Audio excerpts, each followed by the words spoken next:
प्रिय विद्यार्थी मित्रांनो, आता आपण बघणार आहे प्रादेशिक मराठी वर्ग 6वा याची 10वी एक छोटीशी कविता आहे. नाव आहे छोटीशी बी आणि या कवितेच्या कवयित्री आहे माया धुप्पड.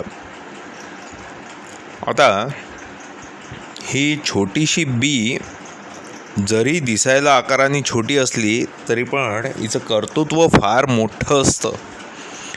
बघा, एक आंब्याची छोटीशी कोय असते, किती मोठं आंब्याचं झाड तयार करते. वडाचं छोटंसं बी असतं, किती मोठं वडाचं झाड तयार होतं, आहे ना.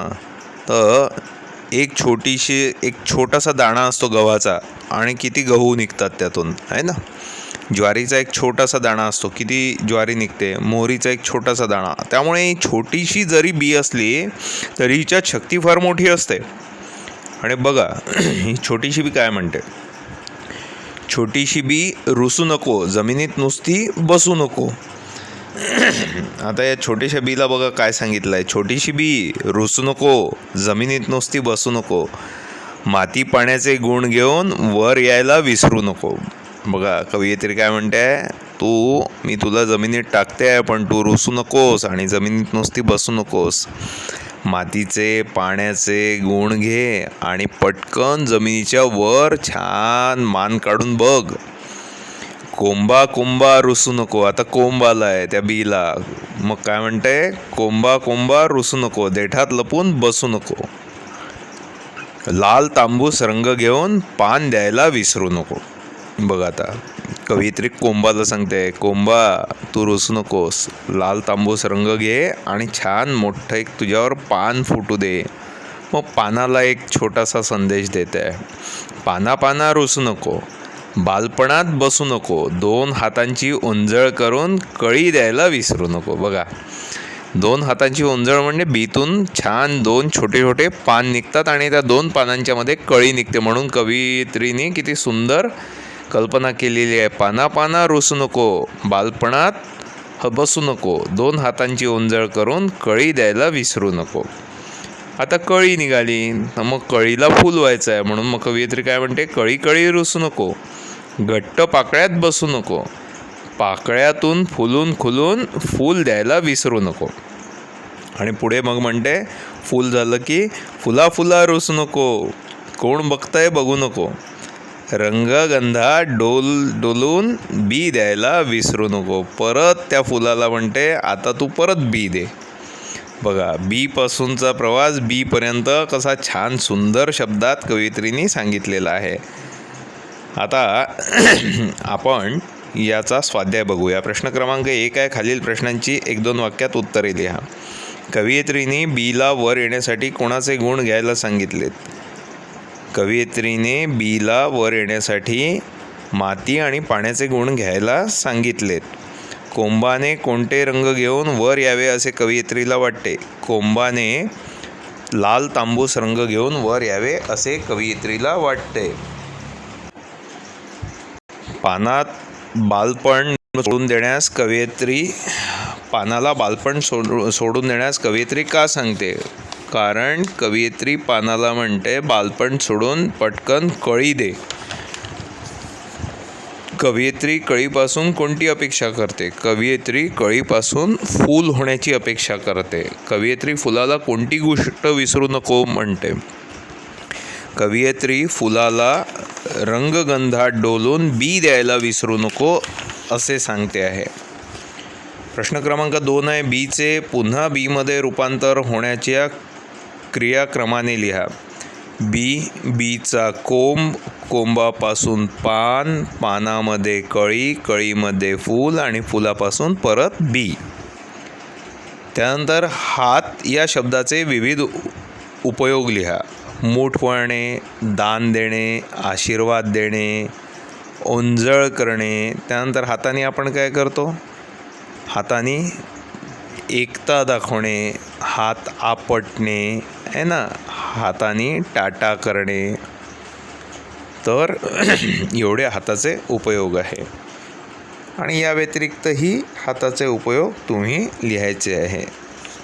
जेवणे, आहे ना, उशाशी सुद्धा हात घेतला जातो. उशी करणे, हाताची उशी करणे. प्रश्न क्रमांक 4 आहे, या कवितेत रुसू बसू यासारखे शब्द आलेले आहेत, आहे ना. लयबद्ध शब्द, रायमिंग वर्ड्स आलेले, यमक जुळणारे शब्द आलेले, अशा शब्दांची यादी लिहा. रुसू बसू हसू, है ना, कसू, मुसू या पद्धतीने. खालील प्रश्नांचे प्रश्न क्रमांक 5, खालील प्रश्नांचे अनेक वचन वाचा व समजून घ्या. दिलेल्या शब्दांचे अनेक वचन करा. बीचं बिया, सुईचं सुया, कळीचं कळ्या, कैरी कैऱ्या, पाकळी पाकळ्या, वही वह्या. प्रश्न क्रमांक 6 आहे, खालील यादी वाचा. त्यातील बियांपासून व फांदीपासून तयार होणारी झाडे असे वर्गीकरण लिहा. गुलाब फांदीपासून, पारिजातक बियांपासून, मोगरा फांदीपासून, जास्वंद फांदीपासून, चाफा फांदीपासून, गोकर्ण फांदीपासून, कोरंटी फांदीपासून, कमळ फांदीपासून, आंबा बीपासून, जांभूळ बीपासून, केळी बीपासून, फणस बीपासून, ऊस फांदीपासून, ज्वारी बीपासून, बाभूळ बीपासून, पानफुटी पानापासून. त्यानंतर कांदा बीपासून, लसूण बीपासून, झेंडू बीपासून आणि सूर्यफूल बीपासून. त्यानंतर प्रश्न क्रमांक 7, वाचा आणि लिहा. 2 हात एकत्र करतो त्याला आपण ओंजळ म्हणतो. ओंजळभर पाणी, ओंजळभर धान्य, ओंजळभर फुलं, ओंजळभर असा शब्दप्रयोग बोलण्यात करतो. टिचभर, हातभर, बोटभर, पसाभर हे शब्द वापरून वाक्य लिहायचे आहेत. बघा, टिचभर बोलण्यापेक्षा ढिगभर कृती नेहमी करावी. त्यानंतर मी माझ्या आईला घरकामात हातभार लावते. मी माझ्या बाबांना घरकामात हातभार लावतो. बोटभर दुखणं आणि हातभर पट्टी. पसाभर, कौरव पांडवांना पसाभर सुद्धा जागा द्यायला तयार नव्हते. विविध फुलं झाडांची चित्रे काढा व रंगवा.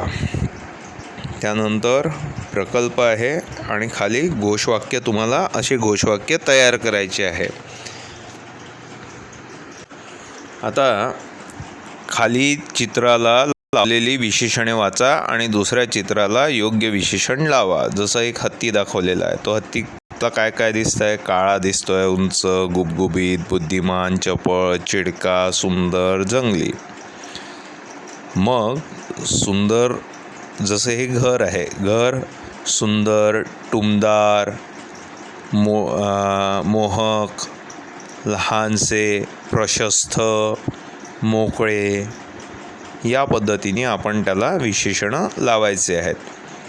वाचा. मराठी भाषेतील शब्दांच्या शेवटी येणारा इकार किंवा उकार उच्चारानुसार दीर्घ लिहितात. आ ई, शेवटी ई आला म्हणून इकार. केळी, ई आला. करंजी, खिडकी, मामी, वही, संधी, सुपारी, काकी, कवी. आता या सगळ्या याच्यात ई आलेला आहे म्हणून तो दीर्घ लिहितात. आणि बघा आता शेवटी उच्चार ऊ येईल. पेरू, वाळू, मधू, खेळू, माऊ, गुरु, सुरू, सांगू, काजू हे ऊ आले. आणि व परंतु या शब्दांचा इकार व उकार ऱ्हस्व लिहितात. जेव्हा इकार आणि उकारांत शब्द असतात तेव्हा दीर्घ लिहितात. ठीक आहे, पण 2 परंतु आणि हे ऱ्हस्व लिहिल्या जातात. याला अपवाद म्हणतात. खाली चित्रे पहा आणि त्यांचे नाव लिहा. चेंडू, चिमणी, टोपी, केरसुणी किंवा झाडणी. आता शोध घेऊया. खालील सूचना फलक वाचा. खालील सूचना फलक कोठे कोठे असतात ते सांगा. तुमच्या शाळेच्या परिसरात कोणकोणत्या सूचनांचे फलक लावता येतील ते मित्रांशी चर्चा करून ठरवा. तसे सूचना फलक तयार करा. हा खाजगी रस्ता आहे. येथे कचरा टाकू नये. येथे जाहिरात लावू नये. येथे थुंकू नये. येथे वाहने लावू नये. हे पिण्याचे पाणी आहे. आता हे सूचना फलक कुठे कुठे लावायचे ते त्याच्या खाली तुम्हाला लिहायचे आहे. अशा पद्धतीने या कवितेचा स्वाध्याय आणि कविता इथे संपते.